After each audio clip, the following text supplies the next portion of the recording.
Até aqui na lição desta semana, nós vimos as bênçãos que temos ao participar da aliança eterna de Deus. As bênçãos que temos ao participar da aliança, da nova aliança no Senhor Jesus Cristo. Temos vida em abundância, temos alegria completa, temos o perdão dos nossos pecados, temos um novo coração e temos a promessa da vida eterna. Temos a promessa de ter uma vida boa, abundante aqui e uma vida eterna ao lado do Senhor Jesus. Mas tantas bênçãos, irmãos, implicam também em algumas obrigações, em algumas responsabilidades. No livro de Mateus, no capítulo 28, dos versos 19 e 20, nós encontramos a grande comissão evangélica. A comissão que o Senhor Jesus deu aos discípulos e, consequentemente, a todos aqueles que, após os discípulos, seriam os cristãos. E o verso diz o seguinte, os dois versos dizem o seguinte: portanto, idem e fazei discípulos entre todos os povos, batizando-os em nome do Pai, do Filho e do Espírito Santo, ensinando-os a guardar todas as coisas que vos tenho mandado, e certamente estou convosco todos os dias até a consumação dos séculos. Nesse verso, nós encontramos a missão. Qual a missão do cristão? Qual a missão do crente no Senhor Jesus Cristo? É ide e fazer discípulos de todos os povos. Essa é a nossa missão, irmãos, esse é o nosso propósito. Esse deve ser o propósito da nossa vida. Fazer discípulos. Pregar o Evangelho.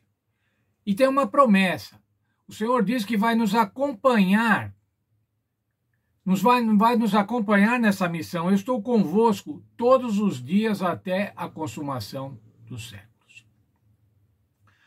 Um dos grandes problemas psicológicos, uma das grandes psicopatologias da humanidade nos nossos dias é não encontrar propósito na vida. Houve um pensador europeu, um psiquiatra do século passado, Viktor Frankl, e ele estabeleceu uma teoria, uma doutrina, uma teoria médica, a logoterapia, que é a busca do sentido, Os seres humanos precisam ter um sentido na vida. A falta de um sentido ocasiona psicopatologias. É preciso ter um propósito, é preciso ter uma direção, é preciso ter uma meta. Para o cristão, irmãos, isso não é difícil. Os cristãos já têm um propósito implícito em ser cristão. E esse propósito é pregar o Evangelho. Esse propósito é utilizar a vida que o Senhor nos concede para pregar o Evangelho a outras pessoas. Temos uma missão, temos um propósito. E esse propósito é testemunhar. Espalhar ao mundo a mensagem da salvação, a maravilhosa verdade do Evangelho, a salvação em Cristo.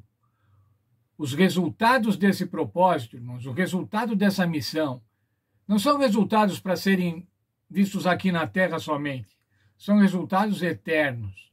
Levar pessoas para a vida eterna. Nessa missão, então, irmãos, a igreja tem as suas propostas, os seus programas, a pregação, a literatura, a pregação através das mídias, do rádio, da TV, da internet, das diversas mídias sociais. A igreja, enquanto corporação, também prega o Evangelho nas escolas, nos hospitais. Essas são atitudes corporativas da igreja para cumprir a missão, a grande comissão dada pelo Senhor Jesus Cristo. Mas, acima de tudo, irmãos, também existe o testemunho pessoal, o testemunho de cada crente. Como é que eu vou testemunhar? Como é que eu vou fazer discípulos? Como é que eu vou ensinar para as outras pessoas o que o Senhor Jesus nos ensinou? E uma maneira extremamente eficaz de fazer isso, irmãos, é através do testemunho pessoal, através do modo de viver. O nosso modo de viver, irmãos, deve ser um testemunho vivo, um testemunho eficaz do que é ser salvo no Senhor Jesus Cristo. Eu quero que vocês leiam depois, por favor, leiam um texto de Efésios, do capítulo 4, dos versos 17 até o verso 32. Lá diz assim, o subtítulo deste texto é Vivendo como Filhos da Luz. E o que o apóstolo Paulo recomenda aos cristãos de Éfeso para viver como filhos da luz? Eu destaquei aqui algumas das maneiras de viver, alguns dos comportamentos que o apóstolo Paulo ensina. Temos que deixar o velho homem.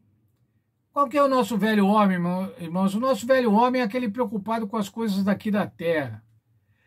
Velho homem, quem sabe, é aquele preocupado em buscar a salvação através das obras. Mas nós devemos abandonar esse velho homem, irmãos. Devemos estar com as características de um novo homem, um homem espiritual. Lá também diz assim, deixe a mentira. Os crentes não podem ser mentirosos, irmãos, de jeito nenhum. Os crentes, a palavra dos crentes deve ser absolutamente verdadeira. Como que eu posso pregar a verdade de um Deus que quer me salvar se eu sou mentiroso? Outro conselho que há lá, não deixe o sol pôr-se sobre a sua ira. Isso quer dizer, irmãos, não leve as suas iras para outro dia. Não fique guardando as suas iras, mas livre-se dela o quanto antes. Lá diz para não furtar, para trabalhar. Um crente, irmãos, um cristão deve ser um trabalhador. Um cristão não deve furtar, mas veja, irmãos, às vezes você não furta, você não sai por aí roubando, mas você pode ser tentado a pagar menos um imposto que é devido, a sonegar alguma coisa.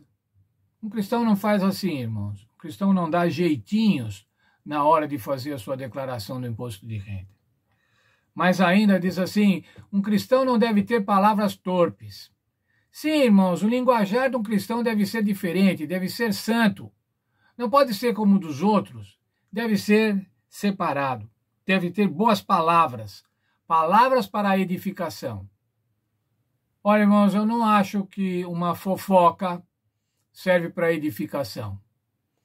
E nós, às vezes, mesmo sendo crentes, gostamos de uma novidade, gostamos de saber da vida do outro, ou gostamos de falar da vida do outro.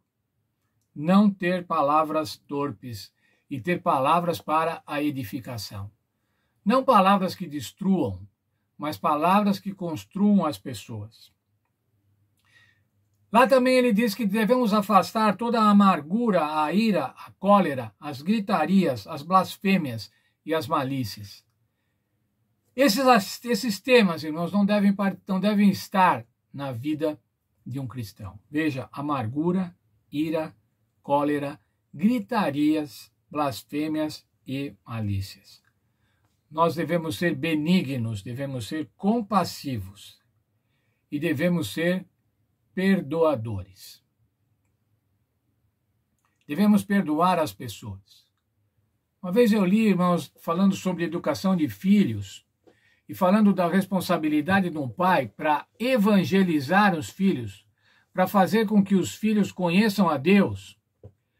E dizia assim, o autor dizia que a melhor maneira de mostrar ao filho como é Deus é perdoando o filho. Sabe, irmãos, não é com uma disciplina rígida, com uma disciplina austera, não é com gritarias, mas é com perdão. E assim nós devemos testemunhar aos outros, não aos nossos filhos somente, ou aos nossos netos, aos nossos parentes diretos, mas ao mundo, irmãos. Nós devemos mostrar ao mundo o que é ser cristão, mostrar ao mundo qual é o testemunho verdadeiro, mostrar ao mundo como é bom ser cristão. As nossas famílias têm que mostrar isso ao mundo, irmãos, como é bom ser uma família cristã. E essa vai ser a nossa missão, irmãos, essa é a nossa missão e devemos cumpri-la. Devemos cumprir a nossa missão, porque o Senhor nos abençoa tanto, irmãos, Ele nos dá uma missão, que é fazer com que outras pessoas também sejam abençoadas. Que Deus nos ajude, irmãos, que Deus dê a nós a capacidade de realmente sermos representantes dele e testemunharmos da verdade, testemunharmos do amor de Deus, para dessa forma influenciarmos mais pessoas que venham a aceitar ao Senhor Jesus Cristo e a sua salvação.